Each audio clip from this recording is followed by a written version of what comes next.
Good evening friends. এয়া আবেলি মই পথাৰলৈ গৈছিলোঁ আৰু গোটেই পথাৰখন সোণালী হৈ আছে, সোণালী পথাৰ হৈ আছে আৰু সকলোবোৰ ধান ধুনীয়াকৈ পকিছে। বহুত ধুনীয়া লাগিছে পথাৰ দেখি পেলাই। আৰু আমাৰো ধান কাটিছে আৰু সিহঁতৰ দাৱনীকেইজনী কি কৰিছেনো চাব অলপ বোলো। পথাৰ চাই মেলি আহি এতিয়া আকৌ সেউজীয়া পথাৰ এয়া সোমালোহি।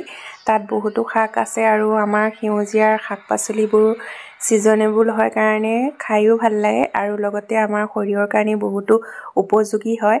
আৰু ইয়াত তাৰে কিছুমান শাক বুটলিলোঁ। মই লাই শাক আৰু লগতে মৰিচা আৰু মূলা শাক অলপ তুলিলোঁগৈ। আৰু শাকনি পথাৰখন ইমানেই সোমাই ভাল পাওঁ নহয়, মই প্ৰায়ে ঠাণ্ডাৰ ছিজনত শাকৰ বাৰীত মই সোমাওঁগৈ আৰু সেউজীয়া শাক পাচলি নিজে ছিঙি কাটি ধুই মেলি খাই বহুতো ভাল লাগে। আৰু এয়া সোমাই মই ভাল পাওঁ, বেছিকৈ ছিঙি পেলাই ভাল লাগে।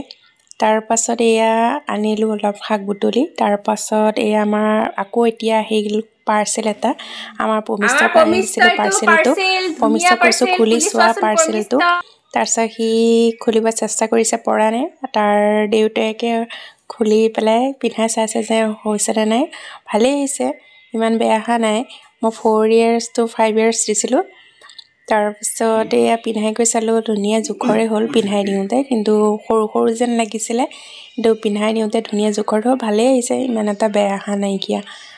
তাৰপাছত এয়া মই শাকখিনি ধুই পখালি কাটি কৰি বনালোঁ। ছিঙোতে যেন বহুত যেন লাগিছে, কাটি কৰি যেতিয়া ভাজিছোঁ ইমানেই কোমল শাকখিনি, পানী একটোপ নাই, কিন্তু পানী তাৰ পৰা ইমানেই ওলাইছে। আৰু আজি শাক খাই পেলাই বহুত ভাল লাগিলে আৰু সেইবাবে আপোনালোককো জনালোঁ। Bye bye.